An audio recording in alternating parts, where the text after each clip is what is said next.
Hello दोस्तों, तैयारी साथ साथ चैनल में आपका स्वागत है। अगर आप हिंदी टीजीटी पीजीटी की तैयारी कर रहे हैं तो चलिए हम साथ में तैयारी करते हैं। अगर आपको मेरी वीडियो अच्छी लगती है तो लाइक कीजिए, कोई भी सजेशन है तो उसको कमेंट बॉक्स में कमेंट ज़रूर कीजिएगा। तो आज का हमारा टॉपिक है राजभाषा के प्रमुख प्रचारक। तो इससे कौन कौन से प्रश्न बन सकते हैं, चलिए आज हम देखते हैं। राष्ट्रभाषा के प्रचार प्रसार में भूमिका निभाने वाले व्यक्ति कौन कौन हैं? तो पंडित मदन मोहन मालवीय, बाल गंगाधर तिलक, महात्मा गांधी, काका कालेलकर, राजा राम मोहन राय, महर्षि पुरुषोत्तम दास टंडन, स्वामी विवेकानंद, लाला लाजपत राय, सेठ गोविंद दास, राजेंद्र प्रसाद।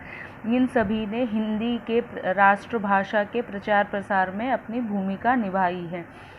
अब हमारा अगला प्रश्न है, किसके मत के अनुसार हिंदी एकमात्र भाषा है जो राष्ट्रभाषा हो सकती है?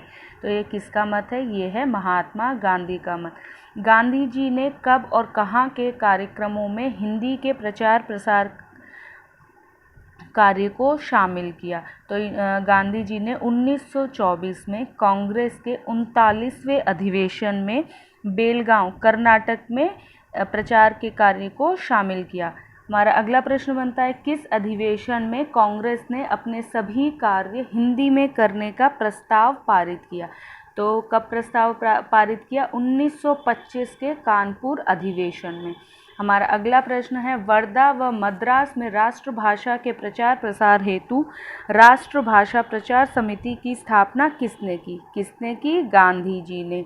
हमारा अगला प्रश्न है, 1936 के फैजपुर अधिवेशन में राष्ट्रभाषा सम्मेलन की अध्यक्षता किसने की थी? किसने की थी? डॉक्टर राजेंद्र प्रसाद ने। बाल गंगाधर तिलक ने राष्ट्रीय चेतना को प्रबल बनाने के लिए हिंद केसरी नामक पत्रिका कब आरंभ की? तो हमारा उत्तर होगा 1903 में। इसका प्रश्न ऐसे भी बन सकता है, बाल गंगाधर तिलक ने राष्ट्रीय चेतना को प्रबल बनाने के लिए कौन सी पत्रिका आरंभ करी? तो उसका उत्तर होगा हिंद केसरी। प्रश्न इस तरीके से भी बन सकता है, हिंद केसरी नामक पत्रिका किसने शुरू की? तो उसका उत्तर होगा बाल गंगाधर तिलक। देखिए, हमारे प्रश्न किसी भी तरीके से बन सकते हैं, तो हम यहाँ पर शुरुआत से देख रहे हैं कि किस तरीके से हमारा जो पेपर है उसके अंदर हम बिना कंफ्यूज हुए किस तरीके से हम उसको कर सकें। हमारा अगला प्रश्न बनता है, हिंदी साप्ताहिक अभ्युदय का आरंभ किसके द्वारा किया गया? तो किसके द्वारा किया गया? पंडित मदन मोहन मालवीय द्वारा। हमारा अगला प्रश्न है, मालवीय जी ने मर्यादा नामक पत्रिका 1910 में निकाली। कहाँ से प्रकाशित होती थी ये? प्रयाग से। तो इसमें प्रश्न किस प्रकार से बनता है, मालवीय जी ने मर्यादा पत्रिका कब शुरू करी? तो 1910 में। मर्यादा पत्रिका कहाँ से प्रकाशित होती थी? प्रयाग से। तो इस प्रकार से प्रश्न पूछ लिए जाते हैं। अदालतों में हिंदी भाषा के प्रवेश का श्रेय किसको जाता है? तो इसको जाता है पंडित मदन मोहन मालवीय जी को। ठीक है।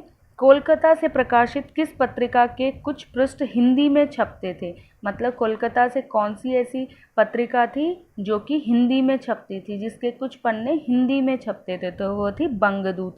और बंगदूत का प्रकाशन वर्ष है 1826। बंगदूत साप्ताहिक पत्र कौन निकालता था? मतलब इसका प्रकाशन कौन करवाता था? तो इसका उत्तर होगा राजा राम मोहन राय। आर्य सभा के संस्थापक कौन थे? स्वामी दयानंद सरस्वती। ठीक है। तो इन्होंने अपनी भाषा, स्वभाषा, स्वदेश और स्वधर्म का आंदोलन चलाया था। तो ये भी पूछा जा सकता है, स्वधर्म, स्वभाषा, स्वदेश तथा स्वधर्म का आंदोलन किसने चलाया था? स्वामी दयानंद सरस्वती। ठीक है। दयानंद सरस्वती ने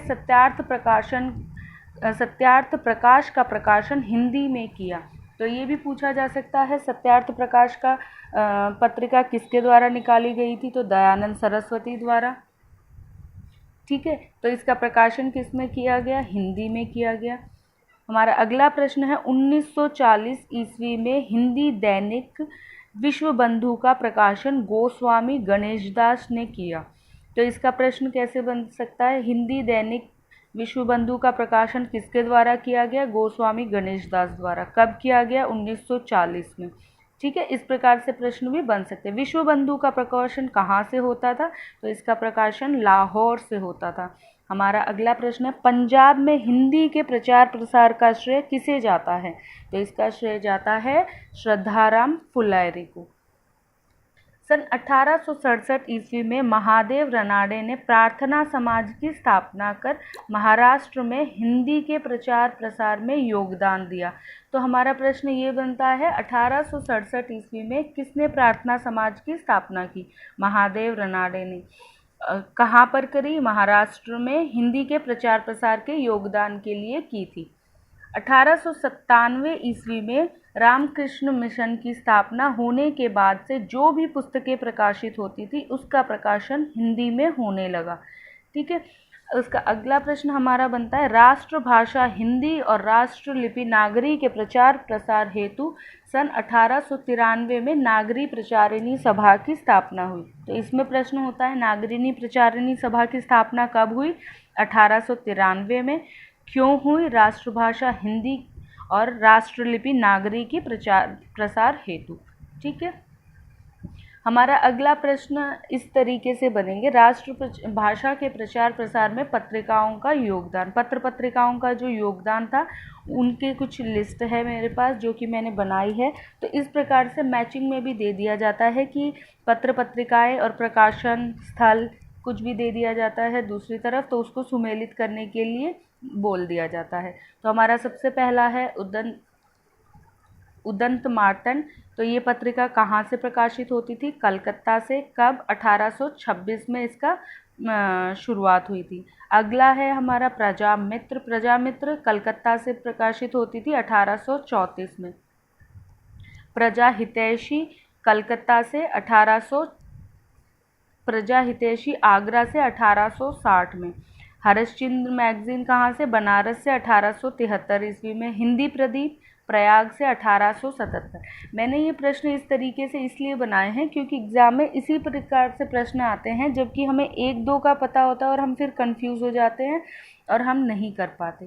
तो इस प्रकार से अगर हम प्रैक्टिस करेंगे तो हम एग्ज़ाम में बिना कंफ्यूज हुए कर सकते हैं। हमारा अगला है भारतीय मित्र। ये कहाँ से निकलती थी? कलकत्ता से। किस वर्ष से प्रकाशित होने लगी? 1878 से। कविवचन सुधा बनारस से 1884 ईस्वी में। नागरिणी प्रचारिणी पत्रिका बनारस से 1896 ईस्वी में। सरस्वती पत्रिका काशी, शुरुआत में काशी से, फिर बाद में इलाहाबाद से इसकी प्रकाशन शुरू होने लगा। हमारी अगली पत्रिका है समालोचक, जो कि जयपुर से 1902 ईस्वी में इसकी शुरुआत हुई। मर्यादा प्रयाग से 1910, इंदु पत्रिका काशी से 1909, प्रताप कानपुर से 1913। अगला है हमारा चांद, जो कि प्रयाग से 1922 में, मतवाला कलकत्ता से 1923 ईस्वी में, पंजाब केसरी लाहौर से 1929 ईस्वी में, विशाल भारत ये कहाँ से प्रकाशित होती थी? कलकत्ता से। इस प्रकार से हमें सुमेलित करने के लिए भी प्रश्न दे दिए जाते हैं। जिस भाषा में शासन का कामकाज संपादित होता है उसे क्या कहा जाता है? जो